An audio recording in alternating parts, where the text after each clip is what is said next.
히브리서 11장 1절부터 3절까지입니다. 3절은 합독하겠습니다. 믿음은 바라는 것들의 실상이요 보이지 않는 것들의 증거니 선진들이 이로써 증거를 얻었느니라. 3절 믿음으로 모든 세계가 하나님의 말씀으로 지어진 줄을 우리가 아나니 보이는 것은 나타난 것으로 말미암아 된 것이 아니니라. 아멘. 찬양을 받으신 하나님께 영광 돌립니다. 믿음은 바라는 것들의 실상이다. 믿음의 세계가 얼마나 강력한 것을 보여주는데, 믿음이 있으면 바라는 것들이 이루어진다는 거예요. 믿음을 통해서 기대가 실상을 실체라고 하죠. 이루어지는 현상. 그래서 우리가 바라보게 믿음이 있으면 바라보는 것들, 기대하는 것들, 소원하는 것들, 꿈꾸는 것들을 실체가 되게 하는 것이 바로 이 믿음의 힘이다. 그리고 믿음이라는 것은 보이지 않는 것들의 증거다 했습니다. 여러분, 보이지 않는 것들이라는 것은 믿음의 세계를 말하기 때문에 주님의 세계를 어떻게 인간이 볼 수 있겠어요? 그리고 하나님은 어제, 오늘, 내일 동일하시다고 했어요. 여러분, 하나님의 과거의 흔적, 과거의 역사는 현실이지만 오늘을 사는 우리는 주님의 과거를 기록으로만 읽는단 말입니다. 근데 하나님은 아니죠. 과거에 존재하셔서 일하셨던 성령님은 지금도 현실 세계에서 나하고 함께 하세요. 앞으로 미래 세계에서 누군가도 함께 가시겠지만 성령님은 과거 세계, 현실 세계, 미래 세계 동일하신 분이라는 얘기예요. 보이지 않는 것들의 증거라는 것은 굉장히 깊은 스토리입니다. 여러분, 과거에 일하셨던 하나님의 그 모든 일은 성령의 작품이에요. 그 성령께서는 믿음의 역사는 과거의 세계와 현실의 세계를 연결하는 교각이에요. 우리는 현실을 살고 있지만 그렇게 일하셨던 주님의 일, 그렇게 일하셨던 주님의 역사를 오늘 이 세계에서 그대로 알게 하시고 그대로 보이시는 것이 믿음의 힘이라는 거예요. 그러니까 우리가 믿음이 있다는 것이 얼마나 놀랍고 얼마나 경이로운 사건이냐면, 주님이 행하셨던 모든 것이 우리는 믿음을 통해서 보여지고 스크린처럼 보여지고 깨달아지고 만지고 그것이 우리의 열매가 되는 거죠. 시브리 11장 6절에 보면 믿음이 있으면 하나님을 기쁘게 한다는 겁니다. 왜냐하면 믿음을 통해서 그에게 나가는 자는, 믿음의 요소가 뭐예요? 반드시 그가 계신 것, 그리고 계신 것을 믿는 자에게는 상 주시는 이심을 믿어야 된다. 여기서 상은 뭡니까? 주님께서 과거의 역사 속에 오늘이 올 때까지 이루셨던 모든 일은 토시 하나 안 틀리고 성경은 이룸을 원하기 때문에 믿음의 세계, 믿음의 신비라는 것은 그 하나님의 모든 무궁무진한 역사가 현실 속에 믿는 자에게 실천되는 것뿐만, 실행되는 것뿐만이 아니라 그 세계를 눈으로 목격하고 그 세계를 경험하고 사는 것이, 이게 믿음의 세계의 신비다. 오늘 읽은 본문의 말씀 1절은 우리에게 그렇게 말을 해주고 있다, 그 말입니다. 그래서 우리가 이 믿음의 세계라는 것은 매우 중요하기 때문에 이 믿음이 실체라는 이런 구조, 요소, 그리고 증거라는 요소, 이 두 가지가 믿음을 구축하는 중요한 요소죠. 그 중에 첫 번째가 바로 증거란 말이에요. 그러니까 성도가, 이 증거는 거의 믿음의 사람들, 모태신앙이나 신앙생활 하는 사람들이 정말로 하나님의 그 과거의 세계, 성경 읽으면 이게 얼마나 화려합니까? 얼마나 기가 막히고 멋집니까? 근데 현실에서는 내가 빈곤하단 말이에요. 그러니까 하나님의 세계, 믿음은 하나님의 그 세계, 일하심의 세계를 현실 속에서 연결하는 교각이라고 했기 때문에, 여러분, 믿음에서 그 과거의 세계를 현실로 끌어내기 위한 채널이 뭐냐? 바로 증거라는 거예요. 그러니까 증거가, 성도의 인생 속에서는 증거가 계속 축적이 돼야 됩니다. 쌓이고 쌓여야지. 이 경험, 증거는 뭐예요? 신앙적 체험, 신앙적 경험이다 라고 할 수가 있는 거죠. 누가복음 5장에 보면 주님의 제자 베드로가 등장합니다. 근데 누가복음 5장에서는 제자로 등장하는 것이 아니라 제자가 되는 과정 속에서 등장인물이죠. 누가복음 5장에 보면은 1절에 예수님께서 베드로에게 찾아와요. 그 베드로는 우리가 알다시피 밤새도록 고기를 잡았지만 한 마리도 잡지 못하고 힘들게 그물을 다시 정리하고 있는 중에 예수님께서 찾아오신 거예요. 그리고 그 배를 빌리셨고 그 배에서 예배를 마치셨고, 그리고 그 베드로에게 이렇게 말씀하십니다. 4절에 보면 시몬에게 이르시되 깊은 데로 가서 그물을 내려 고기를 잡으라 라고 말씀하세요. 여러분, 밤새도록 고기 한 마리 잡지 못한 사람에게 깊은 데 가서 고기 좀 잡았으면 좋겠어 라는 말은 우리가 볼 때는 위로요, 어떻게 하든지 여러분 좋은 의도죠. 고기를 좀 잡고 집에 갔으면 좋겠다라는 이 말은 정말로 말하는 사람 입장으로 볼 때는 선한 의도요, 좋은 의도란 말이에요. 그러나 그 상황에서 베드로의 입장에서는 이건 여러분 좋은 말이 아니라 사람을 열받게 하는 말이죠. 사람을 짜증나게 하는 말이고, 그럼 나보고 뭐 골탕 먹으라는 건 뭐야? 이게 전문가인 베드로에게 해가 뜨고 깊은 곳에 가서 그물 내려 고기를 잡아 라는 말은 베드로의 입장에서 볼 때는 나보고 뭐 골탕을 먹으라는 겁니까? 아니면 나를 더 짜증나게 하라는 겁니까? 짜증나게 하시는 겁니까? 그건 받아들일 만한 조건이 아니란 말이에요. 예수님은 비전문가고 그 시간에 여러분 배를 다시 띄어서 깊은 곳에 금을 내리는 사람은 누가 말한 것처럼 쪼다지신 거죠. 그건 말이 안 되는 거예요. 근데 놀랍게도 이 말이 안 되는 권면에 베드로는 여러분 그거 말이 안 되는 말임에도 그대로 그걸 받아들여서 5절에 뭐라고 말하냐면 시몬이 대답하이로되 선생님, 우리들이 밤이 새도록 수고하여서 잡은 것이 없지만은 이렇게 말합니다. 말씀에 의지하여 내가 그물을 내리겠습니다. 말도 안 되는 행동입니다. 그러니까 주님께서 말하는 것은 말이 안 되는 요구요, 이 베드로가 그거 말이 안 되는 걸 뻔히 알면서 그 말이 안 되는 말을 수용하고 말이 안 되는 행동을 하는데 결론이 뭐예요? 말이 안 되는 결과를 도출하죠. 150세마리라는 큰 고깃대를 잡는 모습을 우리에게 보여주는데 우리가 궁금한 거 겁니다. 왜 말이 안 되는 말에 베드로가 순종했느냐? 여러분, 베드로의 입장에서 볼 때는 이런 겁니다. 여러분, 말씀하시는 저분, 지금 나에게 말씀하시는 저분은 베드로의 입장에서는 100% 신뢰할 만한 분이에요. 나의 어떤 대상이 믿을 만한, 그러니까 믿음의 차이, 능력 차이죠. 믿을 만하냐, 믿을 수 없느냐, 이 차이는 커요. 근데 베드로의 입장에서는 예수님은 저분은 100% 저분의 능력을 여러분 간접적으로 직접적으로 쌓여 있는 상태였기 때문에, 그래서 베드로에게 말씀하실 때 주님 말이라면 팥으로 메주를 써라 해도 맞는 말이에요. 딴 사람들 어떻게 팥으로 메주를 써? 저분이 그러라면 그런 거야. 여러분, 베드로의 입장에서는 직접적인 경험, 간접적인 여러분 증거들이 축적되어 있는 상태이기 때문에 말씀하시는 저분에 대한 능력을 베드로는 확신하고 있는 상태라고 말입니다.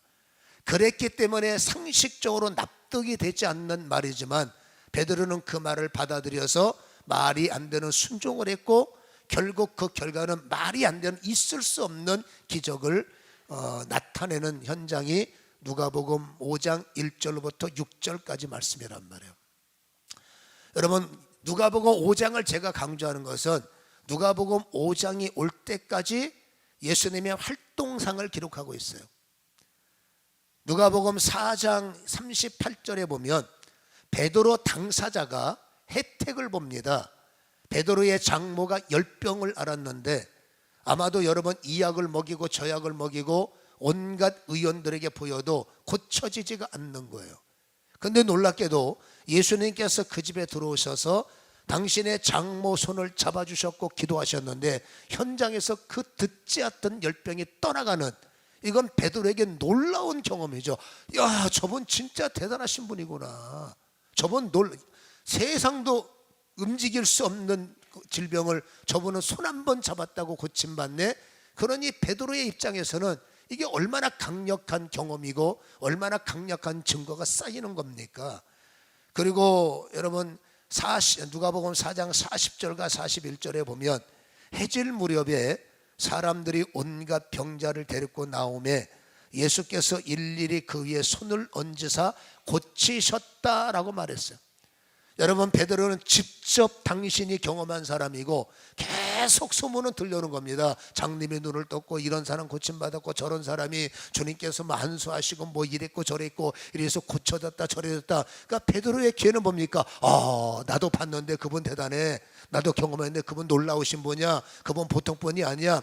이런 뭐 계속 베드로의 마음속에는 예수님에 대한 신뢰, 예수님의 능력에 대한 것들이 가슴에 계속 쌓여 있는 상태였다 그 말이죠. 그랬던 그분이 놀랍게도 나에게 찾아오신 거예요. 그리고 당신 배를 빌립시다. 얼마든지죠. 쓰세요. 그리고 설교를 들었어요. 얼마나 마음속에, 베드로는 마음속에 참 대단한 분을 옆에 모신다는 기쁨이 있었을까요? 그리고 예수님은 거기서 그치는 것이 아니라 깊은 곳에 그물을 던져서 고기를 잡아, 아까 말했죠, 말이 안 되는 소리. 예수님은 이 일에 모르시고 나는 여기서 자라고 잔뼈가 굵기 때문에 이 얘기에 대해서 나한테 말하시면 안 돼요. 그럼에도 불구하고 내 상식이 무너지고 나의 경험, 여러분 압도적으로 주님 말 한마디에 부셔져 버리는 거죠. 깊은 곳에 가서 금을 내려 두말하지 않고 주의 말씀 의지하여, 이게 뭡니까? 무조건 믿어집니다. 말이 안 되지만 나는 말이 되게 들립니다. 그래서 그 말씀을 붙잡고 순종했을 때 놀라운 결과물이 주어진 것을 우리는 알 수가 있다라는 것이죠. 여러분, 주님께서 마가복음 16장 15절을 전해서 온 천하에 다니면서 복음을 전파하라, 그리고 믿는 자들에게는 이런 표적이 따른다라고 확정해 놓으셨어요. 여러분, 믿는 자에게는 반드시 이런 표적이 따라야 된다. 귀신들이 떠나가고 독을 마시고 뱀을 집어도 해를 받지 않고 이런 표적이 따라와야 된다. 너희가 내 이름으로 하나님의 언어를 말하고 이런 놀라운 일들이, 표적이 따라와야 된다. 그런데 안타까운 것은 없어요. 물론 여러분, 표적이 꼭 그것만, 신앙이 꼭 그것만은 아니지만, 근데 성경이잖아요. 성경에는 믿을 때 분명히 표적이 따라야 돼, 그렇게 말씀하셨는데 없어요. 왜 그럴까? 성경이 잘못된 걸까? 예수님이 안 계신 걸까? 뭐 때문에 그런 걸까? 성경은 존재하죠. 예수님은 살아계시죠. 근데 간단합니다. 여러분, 성경이 원하는 믿음이 우리에게 없는 거예요. 우리는 믿음이 있어 라고 폼잡고 있지만 주님이 원하시는, 주님이 요구하는 믿음이 아닌 거예요. 그냥 내 믿음인 거예요. 나의 열심, 나의 근데 성경은 뭐라고 하냐? 주님이 원하는 믿는 자에게는. 그래서 우리가 표적이 없다는 건, 이적이 없다는 것은, 뭐가 없다는 것은 간단합니다. 아하, 주님이 원하는 믿음, 성경이 요구하는 믿음이 나에게 없는 거구나. 그래서 과연 성경이 원하시는 믿음이 뭘까? 우리는 고민할 수밖에 없는 거죠. 여러분, 주님이 원하시고 성경이 원하시는 믿음은 쉽게 이런 겁니다. 이렇게 말하면 좀 이해가 될지 모르겠지만, 능력의 차이에 대한 어떤 바라봄이에요. 그러니까 예를 들어서 우리가 뭐 일이 생겨서 어느 여러분 기관에 들어가서 일을 처리해야 되는데, 여러분 힘없는 사람들은 일 처리가 느려요. 근데 어떤 일, 예를 들어 말합니다. 뭐 청탁을 강조하는 게 아니라 일을 빨리, 억울한 일이 있어서 빨리 처리해야 되는데, 여러분 순서를 기다리고 이렇게 하다 보면 시간이 걸려서 나는 바쁜데 급한데 어떡할까 발을 동동 굴르는데, 그 민원실의 경비 아저씨가 내가 해결해 드릴까요? 제가 도와드릴까요? 제가 처리해 드릴까요? 그 말을 들을 때 얼마나 기뻤겠어요? 얼마나 좋겠습니까? 그래요? 도와주시겠어요? 처리해 주시겠어요? 근데 뭐 하시는 분이세요? 했더니 나 경비원이에요. 근데 참 고마운데, 이거 뭔가 한 구석에 이 사람이 무슨 능력이 있어? 이거 처리할 만한 이 양반이 권세가 있어? 그래서 뭐 되면 감사가 안 되면 뭐 어쩔 수 없지 않아? 이거 반신반의죠. 그 믿음이 아니라 그 말이에요. 근데 여러분 감사하게 어떻게 그 기간에 최고 높으신 분이 시청에는 시장, 경찰서는 경찰, 서장 제일 높으신 분이 절대 그럴 일은 없겠지만 어떻게 나한테 연락이 왔어요. 걱정하지 마세요. 제가 그거 처리해 드릴게요. 여러분 걱정하지 마세요. 제가 그분이 누굽니까? 시장이에요. 그분이 누굽니까? 서장이에요. 처리해 드릴게요. 해결도 안 됐어. 근데 그 말을 듣는 순간 아싸 해결됐다. 이제 이건 된 거야. 여러분 처리도 안 됐는데 스스로 된 거야. 경비 아저씨가 처리해 드릴까요? 그 말은 고마운데 당신이 그럴 만한 능력이 과연 있습니까? 여러분 능력 차이라는 거예요. 능력 차이. 그래서 여러분 성경이 말하는 증거와 실상, 하나님이 원하시는 믿음은 미래 완료형. 한국 사람에게는 어색한 말이지만 영어에는 미래 완료형이 있잖아요. 여러분 미래의 사건이 이루어질 거야, 이루어질 수 있어. No. 미래 완료는 뭡니까? 미래이지만 이건 완성된 거야. 이 영어의 개념은 미래가 완성된 겁니다. 믿는 자에게는 어떤 걸 말합니까? 미래 완료형이어야 돼요. 이루어질 수 있어, 이루어질 거야, 이게 아닙니다. 이건 이루어진 거야. 여러분 높으신 분이 나의 어떤 소원을 들어서 내가 처리할게 걱정하지 마세요, 그 말을 해서 우리는 기쁩니다. 야, 이 문제는 해결됐어. 성경이 요구하는 믿음은 그건 겁니다. 저는 여러분이 미래 완료형을 정말로 갈급하는 사람이지만 현실이 그렇지 못함을 제 사역의 현장에서 무수히 경험하는 거예요. 몸이 아프신 분들, 돌아가시게 생긴 분들, 여러분 그분들 붙잡고 저는 무수히 기도합니다. 여러분 설교하고 기도해드리고, 여러분 정말로 간절한 마음으로 1시간 가까이 1시간 반 가까이 계속 예배, 하나님 간절한 마음으로 그때 감동해서 하나님은 당신을 살립니다, 하나님은 권사님을 일으키십니다, 우리는 확신합니다. 그러면 이분은 그 기도 받을 때 믿습니다, 믿습니다, 감사합니다, 감사합니다 열심히 받아요. 생명력을 얼마 안 남으신 분들에게 우리가 그런 하나님께 기도하면 하나님의 빛이 느껴지기 때문에 하나님께서 살리십니다 라고 확신하셨을 때 주여 믿습니다, 이게 얼마나 아름다운 그림입니까? 예배를 마치고 집에 가려고 나오면 따라오셔서 이렇게 물어봅니다. 근데 병원은 가야 되겠죠? 그리고 혹시 제가 만약에 나으면 저 주님 뜻대로 살 겁니다. 분명히 우리는 선포할 때 미래 완료형을 말했어요. 하나님은 고쳤어요, 하나님은 치료했어요, 걱정하지 마세요, 두려워하지 마세요. 기도받을 때는 아멘 해놓고 뭐라고 말합니까? 제가 만약에 낫는다면, 거기서 만약이 왜 들어가냔 말이에요. 정말 하나님이 나를 살려주시면 나는 주의 일 할 겁니다. 여러분 그분은 틀림없이 입간 예배 드려요. 하나님이 원하시는 것은 여러분 이루어질 수도 있어, 믿음은 아니에요. 세상에는 얼마든지 가능을 가지고 척도를 하지만은, 그러나 하나님의 나라, 믿음은 기대하는 것의 완성이에요.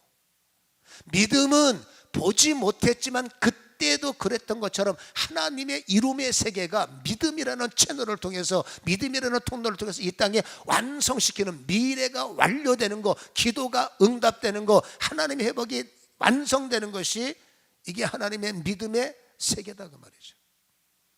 우리는 이 가운데 서서 하나님의 완료를 받아들일 때 우리는 아직도 나의 생각, 지난주 말한 것처럼 나의 생각, 나의 경험 때문에 안 되면 어떡할 건데, 이루어지지 않으면 어떡할 건데, 여러분 이런 생각을 가지니까 믿는 자에겐 당연한 건데, 여러분 나는 믿음이 있어요. 근데 내 믿음이 미래 완료형에 도달하지 못하고 아직도 내 생각, 내 경험에 안 될 수도 있어. 안 되면 어떡할 건데, 안 바뀌면 어떡할 건데, 안 나오면 어떡할 건데, 이런 아쉬움이 있다는 거죠. 하나님이 원하시는 믿음은 여러분 확신입니다. 어떠한 제목이든지 주가 가는 주님이, 믿음이 없으면 하나님을 기쁘시게 못해요. 주님께 나가는 자는 그가 분명히 살아계심과 나를 찾는 자에게 상 주시는 이심, 이게 완성입니다. 상 주시는 거 믿어야 돼. 주님은 상 주시고 주님은 여러분 풀어 주시는 거예요. 우리는 이 싸움에서 이겨야 돼요. 내 믿음 갖고 믿습니다 해놓고 밖에 나가면서 새벽에 그렇게 졸린 눈 부릅뜨고 새벽을 깨워 기도하셨으면 하루를 확신 속에서 거하셔야 되는데, 새벽녘에 그렇게 기도해놓고 오늘 하루 안 되면 어떡하나, 이루어지지 않으면 어떡하나, 그러면 여러분 그 믿음을 어떻게 주님께서 기뻐 받으시고, 믿음의 결국은 하늘나라에서는 영혼구원, 믿음의 결과는 이 땅에서는 여러분 완성형인데, 왜 믿는 자에게 표적이 없느냐? 내 믿음이 약한 거예요. 하나님이 원하시는 믿음의 그림을 모르는 거예요. 아직도 내 생각, 내 경험으로 하나님이 하나님 되심을 방해하고 장애하는 불신이 누구에게 있느냐? 나에게 있다는 것을 성경은 우리에게 폭로해 주고 있는 거죠. 그래서 여러분 중요한 것은 어떻게든지 크든지 작든지 계속 우리는 경험의 축적. 그래서 내 마음속에 저분이라면 파수로 매주야, 저분이라면 100% 신뢰할 만해, 저분이라면 무조건 되는 거야. 이 여러분 증거가 우리 가슴속에 쌓이고 쌓이는 것, 주님께서 그거를 기대하시는 거예요.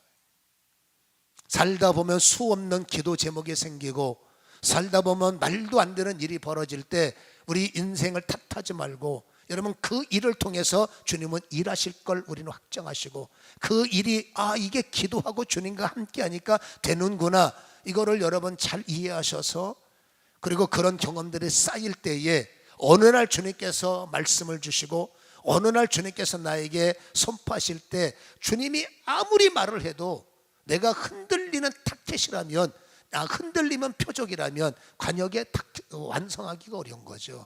우리는 흔들리지 말아야 됩니다. 그래서 삶속에는 반드시 믿음의 요소에는 어쨌든지 주가 주 되시는 이런 증거들이 축적되어야 된다는 것을 주님께서는 원하시기 때문에, 여러분 미래 완료형 잊지 마세요. 이루어질 거야. 주님한테는 그거 갖고 안 돼. 이건 여러분, 그러니까 믿음은 여러분 어찌 보면 용감한 건, 무식이 용감인 겁니다. 돼. 그러나 경험이 쌓이는 거 어떡하겠어요? 베드로에게 여보게 당신 지금 여기 가서 금을 던질 거야? 말이 안 되잖아. 나도 알아. 말이 안 되는데 저분은 말이 안 되는 나를 믿게 하는 걸 어떡할 거야? 나는 저분을 믿고, 나는 저분의 말을 믿고 싶어. 이게 아마도 베드로의 여러분 뜨거움이었을 거다, 그 말이죠. 이건 개인 신앙입니다. 그래서 우리의 오늘도 눈에 보이는 큰 기적이 하늘에서 떨어지는 것이 아니라, 오늘도 주님이 나와 함께 하시는구나, 오늘도 주님이 나를 도우시는구나, 뭐든지 크든지 작든지 은혜가 오늘도 쌓이고 계속 쌓이고 쌓이면, 그때 일하신 주님이 나이에 쌓여진 믿음의 채널을 통해서 스크린처럼 보이기도 하시고 증거도 주시기도 하시는 것, 이게 믿음의 세계라는 것을 기억하시기를 간절히 축원합니다. 여러분 믿음은 증거만 있는 것이 아니라 실상도 있다고 하지 않습니까? 믿음 바라는 것들의 실상이요. 여러분 신앙생활에 있어서 저절로 되는 것은 많지 않아요. 주님의 전제는 항상 믿음의 선행, 기도해야 응답 주지라는 말씀도 있습니다만은, 여러분 하나님의 진리는 그냥 알아지는 것이 아니라 인간의 위치에서는 어떻게 하든지 말씀을 깨달으려고 노력을 하셔야 돼요. 아무 생각 없이 그냥 여러분 무슨 이해하는 거, 여러분 하나님의 나라는 세상은 이해 갖고 뚫릴 수 있는 것들이 많을 거예요. 근데 영의 세계, 믿음의 세계는 여러분 죽었다 깨나도 이해 갖고는 이해가 안 가. 성경이 말하는 건 이해를 뛰어넘어 뭐라고요? 야다 기노스코, 이거는 깨달음이에요. 여러분 이해는 머리로 하는 것이고 깨달음은 가슴으로 받아들이는 거예요. 하나님의 세계는 머리를 뛰어넘어, 이해를 뛰어넘어, 지식 동의를 뛰어넘어 여러분 교제하는 것이요, 나누는 것이요, 교감하는 것이요, 사귐 있는 것이요. 제가 한 달 가까이 강조해 왔습니다. 그래서 말씀은 뭐라고요? 깨달아야 돼요. 어떻게 하든지 내가 깨달아야 다음이 열리는 거. 깨닫지 못하면 세월만 허비하는 거죠. 여러분 믿음의 대가, 믿음의 뿌리, 믿음의 조상, 우리 이미 머리에 답이 나오죠. 아브라함이에요. 아브라함의 믿음이 왜 놀랍고, 아브라함의 믿음이 왜 기가 막히고, 아브라함의 믿음이 왜 최고일까? 여러분 베드로는 믿는 사람을 향한 메시지죠. 배경 자체가 유대인이니까. 근데 아브라함은, 여러분 저는 아브라함을 좋아하는 게, 아브라함하고 저하고 이게 여러분 비슷한 게, 아브라함도 여러분 세상대학 탕자과로 수석으로 졸업한 사람이고, 저 역시 세상대학 탕자과로 수석으로 졸업했고, 아브라함은 어찌 보면 믿지 않는 자의 표상이라고 말해요. 아브라함에겐 여러분 없습니다. 전무합니다. 뭐가요? 하나님에 대한 잔잔한 경험이 전무한 사람이에요. 하나님이 어떤 사람이야 몰라요. 근데 놀랍게도 여러분 베드로가 주의 말씀을 의지하여 깊은 곳에 순종, 그건 축적이 있기 때문이에요. 근데 아브라함은 여러분 전혀 없습니다. 하나님에 대한 경험이 전혀 없는데도 그 말씀대로 이해할 수 있는 이 놀라움, 한마디로 신비함이 도대체 어디에서 나왔을까라는 것. 여러분 아브라함의 살아온 환경과 배경을 한번 보시기 바랍니다. 여호수아서 24장 2절은 이렇게 기록되고 있어요. 여호수아가 모든 백성에게 이르되 이스라엘의 하나님 여호와께서 이같이 말씀하시기를, 하나님이 친히 말씀하셨어요. 뭐라고 말씀하셨습니까? 옛적에 너희 조상들 곧 아브라함의 아버지 나홀의 아버지 데라가 강 저쪽에 거주하여 다른 신을 섬겼으나 신들 복수하는 앞뒤다. 온갖 잡신들을 섬겼던 사람이 하나님이 직접 말합니다. 너는 우상 숭배자야. 데라의 여러분 이 신앙의 뿌리는 놀랍게도 셈의 후손이에요. 창세기 10장에 보면은 언어가 찢어지는, 11장은 확대돼서 보여지는 바벨탑 사건을 말하죠. 창세기 20장에는 족보를 말하면서 여러분 인류가 어떤 사건 때문에 나눠집니다. 어떤 사건 때문에 흩어집니다. 바벨탑 사건이죠. 그래서 여러분 뿌리들이 다 언어가 통하는 사람끼리 흩어지는 그런 여러분 불상 인류사가 있었어요. 어떤 연고 때문에 되라도 여러분 땅을 떠나서 해피리면 우상을 섬기는 우르에 가서 그 우르의 온갖 잡신들을 섬기면서 살아왔기 때문에 여러분 아브라함의 환경 요소를 보면 그 우르는 여러분 하나님에 대한 흔적이 전혀 없습니다. 그러니 어디서 여러분 복음을 듣고 어떻게 하나님을 여러분 만날 수 있는 조건 배경이 있겠냐 그 말입니다. 그 아버지 자체도 우상 숭배자인데요. 근데 놀랍게도 하나님에 대한 것이 전혀 백지 상태에서 하나님께서 그에게 말씀하셨을 때 어찌 경험 쌓인 베드로처럼 아멘할 수 있었을까? 이게 신기하다는 거죠.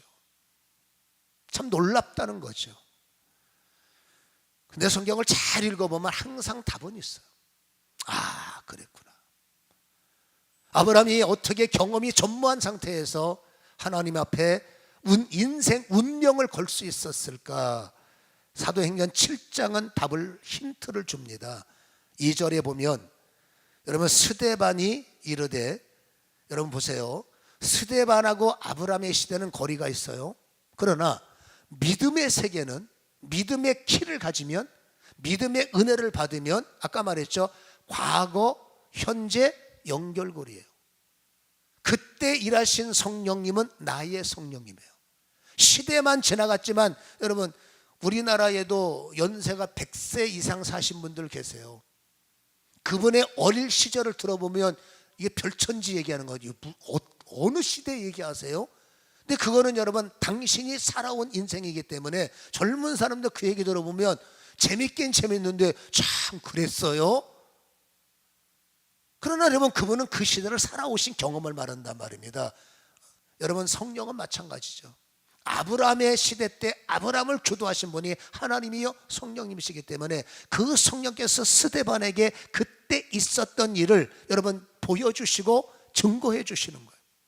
그 증거가 뭐냐? 아브라함은 이런 여러분 이렇게 우상들을 섬겼던 사람이다 라고 말을 하면서 사도행전 7장 2절에 스데반이 이르되 여러분 부형들이여 들으소서, 우리 조상 아브라함이 하란에 있기 전에 하나님을 만나서 예하고 머문 땅이 아브라함의 인생을 송두리째 바꾸기 시작한 땅이 하란 땅이에요. 하란에 있기 전에 메소포타미아 우르에서 그런 인생을 산 거예요. 그때 하나님은 그 땅에 나타나셨을 때 성경에 이렇게 표현합니다. 영광의 하나님이 그에게 보여라고 말씀하시고 이르시되 내 고향과 친척을 떠나 내가 내게 보일 땅으로 가라 하시니, 이렇게 말해요. 여러분 주님의 초청을 보세요. 주님의 부르심을 보세요. 말이 안 되는 초청입니다. 생판 처음 보는 하나님이 오셔서 여러분 말 같은 소리를 하셔야 말이 되는 거죠. 그분이 오셔서 평생 우루에서 자라고 뼈가 굵은 어쨌든지 잘 먹든 못 먹든 다 근거가 있는 그 삶의 터전에서 뭐라고 말씀하시느냐? 떠나. 아비 떠나. 친척 떠나. 이것 떠나. 이게 말이 됩니까? 그리고 이렇게 말합니다. 내가 너에게 지시할 땅으로 가. 그 땅이 어떤 땅이에요? 가본 적이 있습니까? 정보가 있습니까? 그러니까 여러분 지금 하나님이 나에게 말씀하시는 것은 이거 말이 안 되는 소리인 거죠. 근데 놀랍게도 이해라는 거죠. 경험에 축적도 없는 분이 와서 떠나라. 네가 그냥 너 살고 있는 땅에서 내가 잘 되게 할게. 이건 생각 좀 해봐도 돼요. 근데 떠나야 된다. 이건 참 어려운 일이에요. 근데 이 어려운 여러분 미션을 아브라함이 수용한 이유가 뭘까? 깊은 곳에 그물을 던질 수 있는 힘이 있었을까? 아니란 말입니다. 그 이유는 딱 한 가지입니다. 영광의 하나님이 아브라함에게 보여지는 사건을 우리는 풀어야 되는 거예요.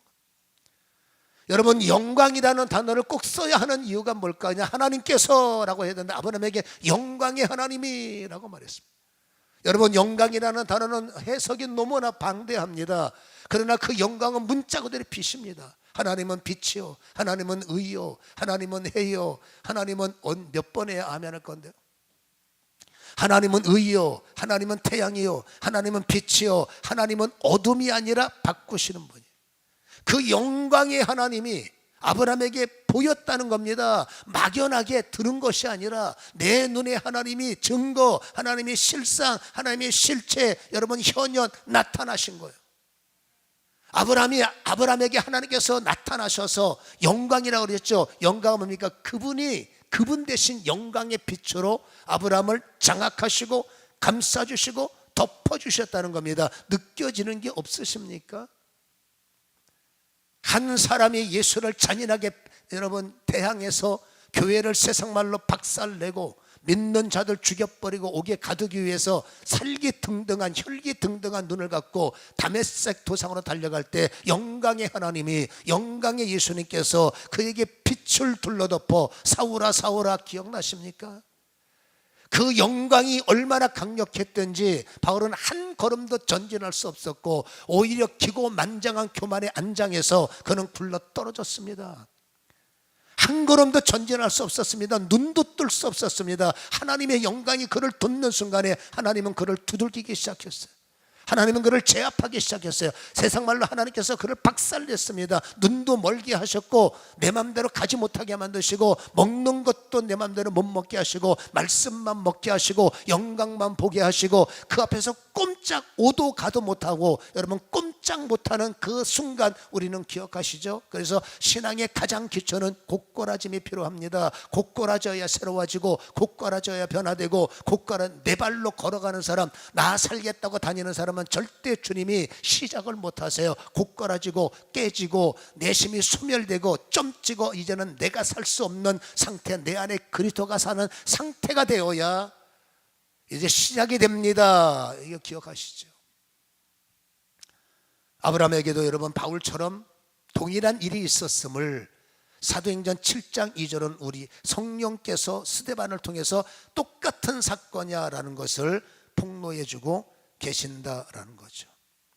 한마디로 여러분 하나님께서 오셨을 때 그 영광이 얼마나 강력했던지 여러분 이 아브라함은 절대로 부인할 수 없었고 거부할 수 없었고 그 음성이 한마디로 자신의 인생을 바꿀 수 있는 생명의 말씀으로 들려지는 타이밍이 바로 그때 그 사건이다, 그때 그 현장이다라는 것을 성경은 보여주고 있는 거예요. 한마디로 여러분 하나님을 깨닫기 시작하는 거예요. 하나님을 이해하는 것이 아니라 내 삶 속에 그분을 만나기 시작하고 그분을 깨닫기 시작하는 거예요. 물론 그러니까 베드로 같은 경우는 신앙인이 중간에 겪어야 하는 회심 상태, 중간에 뭡니까? 이 모태 신앙들이 중간에 하나님을 만나는 상태를 그리는 모습이라면 상황의 차이가 있겠지만 이 아브라함 같은 경우 전혀 하나님을 모르는 분들, 전혀 하나님이 누군지 모르는 분들, 그러니까 하나님은 믿는 자가 믿는 자가 미래 완료형을 갖기 위해서 계속 경험을 쌓게 하시는 과정도 존재하고, 믿지 않는 사람을 믿도록 하는 다루는 법을 아브라함을 통해서 우리에게 보이는 건데, 그 하나님의 방법론이 뭡니까? 하나님의 이런 뭡니까? 어떻게 하든지 깨닫게 하신다는 거. 이해 갖고 안 돼. 너 머리로 나를 담을 수 있어? 나는 너의 지식이 아니야. 나는 뭡니까? 하나님은 진리죠. 어떻게 하든 인간의 지식의 구조를 무너뜨리고, 인간의 지식의 구조 메커니즘을 무너뜨려서 하나님의 영적인 눈과 영적인 것을 갖게 하시는 것이 하나님의 깨달음의 세계란 말입니다.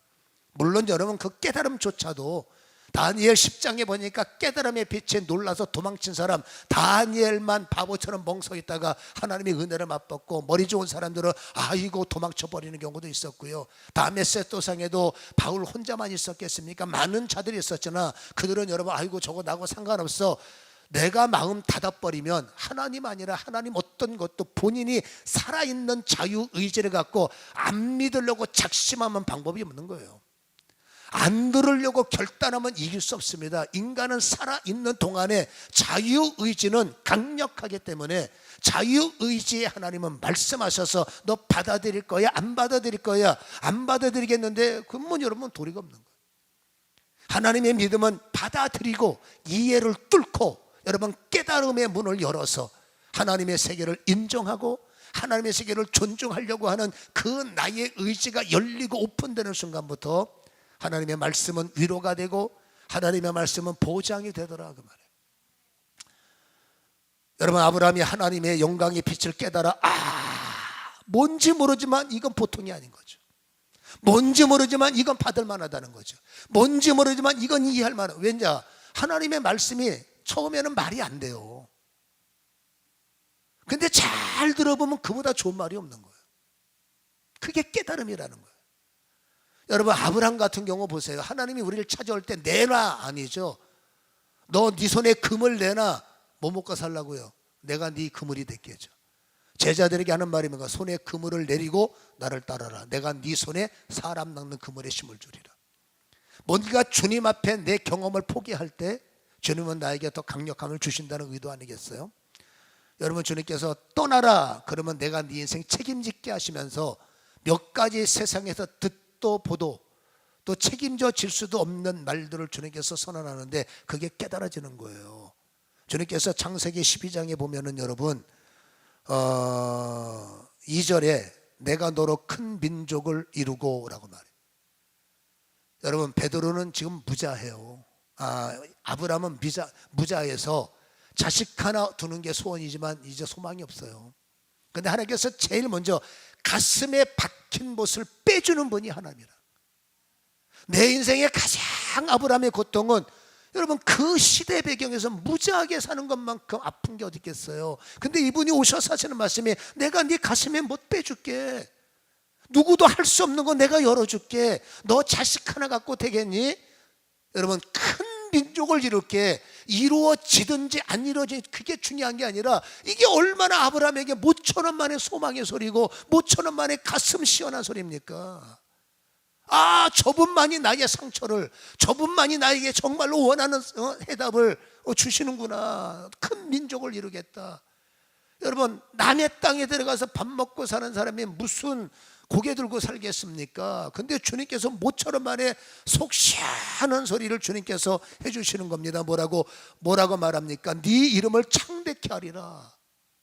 그래서 아브라함의 원래 아브라함 이름 바꿨죠. 창대. 네 이름 창대케 되리라. 내가 너를 창대로 개명시켜 주리라. 누가 그런 소리 했습니까? 아버지입니까? 동네 어르신들입니까? 한 번도 듣지 못한 소망의 소리가 하나님을 통해서 선포돼. 내가 너를 너 머리가 될 거야. 꼬리처럼 겨우 숨쉬고 사는 사람에게 내가 네 머리가 될 거야. 이게 얼마나 숨통 터지는 여러분 신바람 나는 여러분 복음입니까? 그리고 너 입술에 말의 권세가 있어서 3절에 너 축복하는 자 복되고 너 저주하는 자 내가 저주할 거야. 땅은 너로 말미암아 복을 받게 돼 있어. 주님을 제대로 만나서 주님의 음성을 이해가 아니라 깨달음으로 받아들이면 그분 말씀 한마디 한마디는 속이 시원한 거예요. 그분 말씀 한마디 한마디는 되는 거예요. 그분 말씀 한마디 한마디는 우리는 여러분 떠나라 하는 말에 걸려버리는 거예요. 우리는 가라 하는 말에 걸려버리는 겁니다. 왜 떠나야 되는지, 왜 가야 되는지 그분을 이해를 넘어서 깨달아야 된다는 겁니다. 여러분, 신앙에서 가장 힘든 요소가 깨달음의 요소예요. 그냥 무조건 오셔서 환상만 보여주시는 거 뭐 힘들겠어요. 근데 그 음성을 들어 깨달으려고 하는 의지 발동은 하나님이 주시는 것이 아니라 진리를 알지니 진리가 너를 자유케 하리라. 아는 것은 내가 알아야지. 여러분, 하나님이 하실 일이 있고 인간이 해야 할 일이 있어요. 우리가 지난주 금요일 날 나눴던 말씀이 뭡니까? 여러분 보세요.